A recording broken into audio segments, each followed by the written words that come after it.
Hello, जोहार सभी को। अभी मेरा लाइव आने का मकसद, छिंदवाड़ा में कुछ उठक पटक हो रही है हमारी पार्टी में। हालांकि मैं ये सारी चीजें शेयर तो नहीं करना चाहती थी सभी लोगों से, बिकॉज मैं नहीं चाहती थी कि छोटी छोटी चीजें निकले, लोगों के बीच में जाए और लोगों को पता चले कि भाई क्या चल रहा है ये। तो एक्चुअली 3 साल से, जब से मैं इस पापा की मैंने पदभार संभाला है, तब से मैंने एक चीज नोटिस की है कि महिला नेतृत्व इस देश में लोगों को पसंद तो है नहीं। और दूसरी बात ये भी है कि पिताजी के जाने के बाद बहुत से ऐसे लोगों के सपने थे कि लड़की को क्यों बनाया गया, क्यों किया गया, क्यों राष्ट्रीय अध्यक्ष बनाया गया। तो और उन लोग लगभग 3 साल से इस चीज को लेकर प्रयासरत थे। माननीय झमक सरयाम, जो कि हमारे जिला अध्यक्ष थे, अभी तो उनका निष्कासन हो चुका है। लगभग मेरे ख्याल से 1 महीने पहले मैंने उनका निष्कासन कर दिया है पार्टी से। उन्होंने अभी 2-3 महीने पहले, में भी शायद अप्रैल के महीने में, कुछ फर्जी कार्यकारिणी बना के स्वयं को राष्ट्रीय अध्यक्ष घोषित करके, और मेरे खुद के फर्जी साइन करके, हमारी राष्ट्रीय कार्यकारिणी के फर्जी साइन करके, और कुछ जो लोग गुजर चुके हैं, जो पापा के सदस्यों में थे कार्यकारिणी में, उन सदस्यों के भी फर्जी साइन करके, जो लोग गुजर चुके हैं उन लोगों की भी करके उन्होंने निर्वाचन आयोग को भेजा, एक मीटिंग करके 100-150 लोगों के बीच में। तो जब मुझे निर्वाचन आयोग से एक पत्र प्राप्त हुआ तो मैंने उसकी कार्यवाही की, क्योंकि उन लोगों ने मुझे पत्र लिखा कि सारे इनके जो डॉक्यूमेंट हमको रिसीव हुए हैं वो पूरी तरीके से इनकम्प्लीट है। तो फिर मैंने उनको इस बात की सूचना दिया कि ये जो भी हुआ है फर्जी वाले तरीके से हुआ है और आप लोग इसमें कोई कार्रवाई ना करें। यहाँ तक कि मैंने एसपी को भी इस बात की सूचना दी। तो इसके बाद मैं वाला पत्र भी शेयर करूंगी जो माननीय कलेक्टर महोदय ने एसपी को लिखे। इसी चालू कर देना। और साथ में ठीक है, बहुत सारी चीजें होती है। उसके बाद जब इनके पत्र गए और हमारे पत्र गए, तो एक तरीके के देखा जाए तो 2 गुट चल रहा था। एक मेरे पिताजी वाला, मेरा, और एक जो वो लोग थे उसमें शामिल, जिसका कारण था कि पिछले समझिए 15 साल या 20 साल से गोंडवाना क्यों नहीं जीत पा रही है छिंदवाड़ा जिले में। मतलब आप सोचिए कि मेरे पिताजी ने 20-25 वर्ष छिंदवाड़ा जिले को दिया। ना सिर्फ छिंदवाड़ा जिला, इवन आसपास का वो पूरा क्षेत्र उससे प्रभावित रहता था। इतना करने के बाद भी जब हम लोग कार्यक्रम वगैरह करते हैं, लाखों की भीड़ होने के बावजूद भी एक विधायक नहीं निकाल पा रहे थे। इसके पीछे कुछ ना कुछ कारण था। तो 3 सालों में मैंने ऑब्जर्व किया कि इसके पीछे ये लोग कारण थे कुछ, कि जो पिताजी को कहीं से कहीं तक जीतना नहीं देना चाहते थे। और ये कहीं ना कहीं अंडर भाजपा कांग्रेस काम कर रहे हैं, जिनका काम है कि आप लोग बस गोंडवाना में बने रहो और बस पार्टी को तोड़ने का काम करो। और इन लोग सैलरी बेस्ड फिक्स्ड होते हैं, भाजपा और कांग्रेस से फिक्स्ड सैलरी इनकी रहती है। तो ये लोग काम कर रहे हैं। अभी भी 1 घंटे पहले इन लोगों ने कुछ, ऐसा नहीं है, उसमें कुछ लोग बहुत अच्छे हैं उस मीटिंग में, मैं काफी लोगों को ऐसा जानती हूँ, लेकिन वो लोग काफी सीधे हैं, काफी भोले हैं। उन लोग को एक्चुअल पता नहीं रहता है कि क्या चल रहा है। उनके साथ ये कि अगर इनने हाँ बोल दिया तो हाँ, इनने ना बोल दिया तो ना वाली कहानी होती है। तो अभी थोड़ी देर पहले, 1 घंटे पहले, हमारे युवा प्रकोष्ठ का जिला अध्यक्ष पवन सरयाम ने लाइव आके लोगों को बताया कि राष्ट्रीय अध्यक्ष बनाए गए। कैसे बनाए गए? 100-150 लोगों के बीच में राष्ट्रीय अध्यक्ष नहीं बनते। राष्ट्रीय अध्यक्ष बनाया गया था 18 सितंबर 2020 को, पापा जी के जाने के बाद। मुझे कम से कम 50,000 पब्लिक के सामने राष्ट्रीय अध्यक्ष ऐसे बनाया जाता है और कागजी कार्यवाही से बनाया जाता है। और रही बात निर्वाचन आयोग की, तो निर्वाचन आयोग से एक पत्र आया है जिसमें ये सूचना दी गई है, जो यहाँ से छिंदवाड़ा जिले से जो महासचिव की जो इन्होंने घोषणा की है, पुजारी ध्रुवे और हमारे पार्टी का महासचिव, इन दोनों को एक पत्र आए कि या तो आप लोग अपना जो डिसीजन है कार्यकारिणी का, या तो आप लोग पार्टी फोरम में तय कर ले, या तो आप लोग इसको कोर्ट तक लेके जाएं, या तो कोर्ट डिसाइड करेगा इसको। तो मैंने ये डिसीजन लिया है, चूंकि मैंने इन लोगों को पार्टी से ऑलरेडी निष्कासित कर चुकी हूँ, तो मैंने ये डिसाइड किया है कि मैं ये काम कोर्ट में तो ले जाके करूंगी नहीं, मैं ये काम पार्टी फोरम में ही करने वाली हूँ। और जल्द ही मैं पार्टी फोरम में बैठ के इसका हिसाब करूंगी कि क्या करना है हम लोगों को। बिकॉज दलाल इतने ज्यादा बढ़ चुके हैं, हद हो चुकी है। मतलब तो ये जो चीजें हो रही है, फर्जीवाड़ा मतलब कुछ इस तरीके से हो रहा है हमारे यहाँ, मतलब लोगों को भय नाम की कोई चीज नहीं है। आप ये सोचिए कि मतलब अभी 2 दिन पहले मुझे कुछ लोगों ने एफिडेविट लिख के दिए इस बारे में कि क्या बोलते हैं कि ये झमक सरेआम ने हमसे जो साइन लिए, हम लोगों ने किस प्रस्ताव में साइन किया हमको नहीं पता।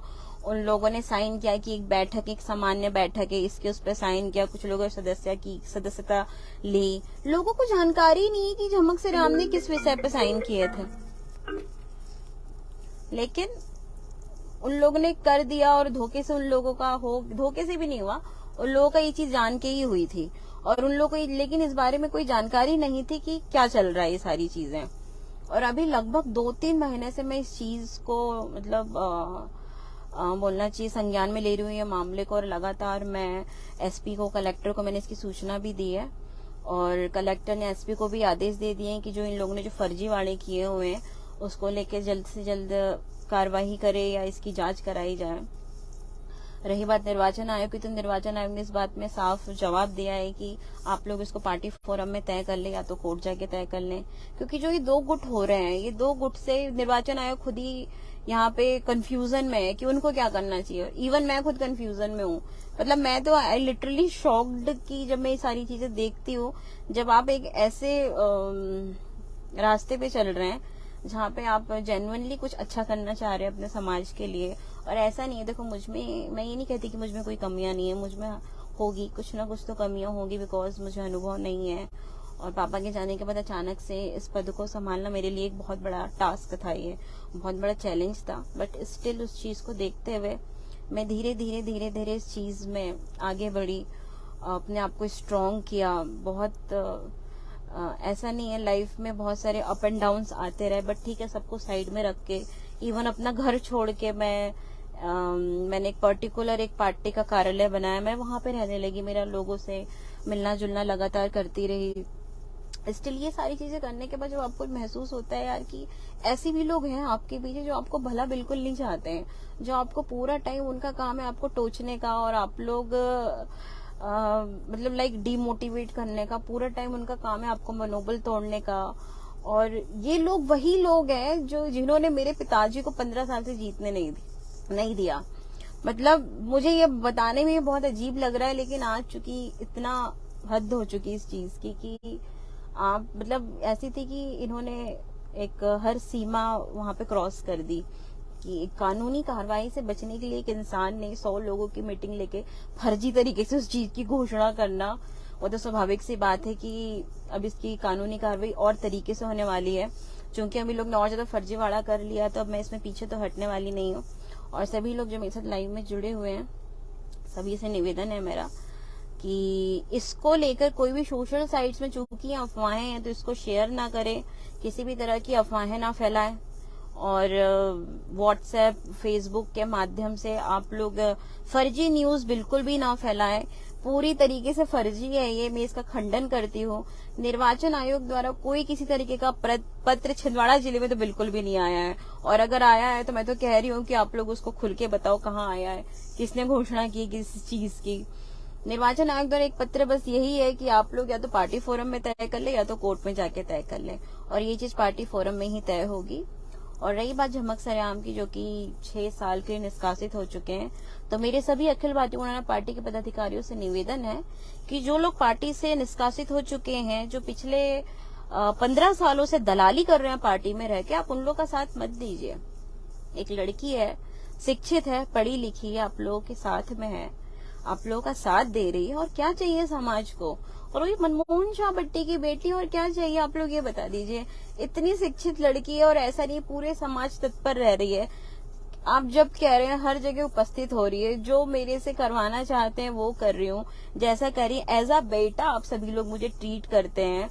और मैं हर वरिष्ठ लोग को यही बोलती हूँ कि अंकल अगर आपको कोई चीज बुरी लग रही है, कुछ है तो मुझे बताओ, मुझे रास्ता दो, मुझे मार्गदर्शन दो। सभी लोग मुझे जब समय समय मार्गदर्शन देते रहते हैं, तो ये बीच बीच में अगर कोई चीजें ऐसी हो रही है, और सबसे पहली बात की अच्छी और बुरी चीजों में परखना सीखो, क्योंकि 20 साल हो गए गोंडवाना की राजनीति छिंदवाड़ा जिले में। अब हम लोगों ने, क्योंकि ये गोंडवाना की राजनीति का ये आखिरी मौका है 2023, और अगर आप लोगों ने अभी भी दलालों की परख नहीं की, अभी भी अगर आप लोगों ने दलालों को उठा के डंडे नहीं मारे, अभी भी अगर आप लोगों ने दलालों को समाज से बहिष्कृत नहीं किया, तो कुछ नहीं होने वाला है। मेरा यह आप सभी लोगों से निवेदन है कि अगर आप लोगों को लगता है ये कि कुछ लोगों का हिसाब होना चाहिए, तो आओ और आगे खुल के बोलना सीखो। कम से कम मेरे ही समाज वालों से मेरी थोड़ी सी भी नाराजगी इस बात को भी रहती है कि कोई आता है कुछ भी कह के चले जाता है, कोई आता है कुछ भी बोल के चले जाता है, और उसमें बोलने वालों कोई भी नहीं होता है। एटलीस्ट इंसान अपना पक्ष रखना सीखे, वो बताए कि कुछ चीजें जो सही है सही को सही बोलना सीखे, गलत को गलत करना सीखे। और खैर ये तो खैर सारी अलग सी चीजें थी। अमरवाड़ा जनपद किस पार्टी का बना है बता रहे थे सभी को।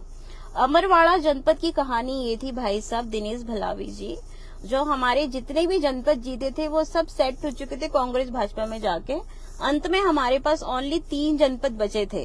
ये शायद आप लोगों को जानकारी नहीं होगी, लेकिन हमारे पास अंत में मात्र 3 जनपद ही थे जो कि मेरे पास थे।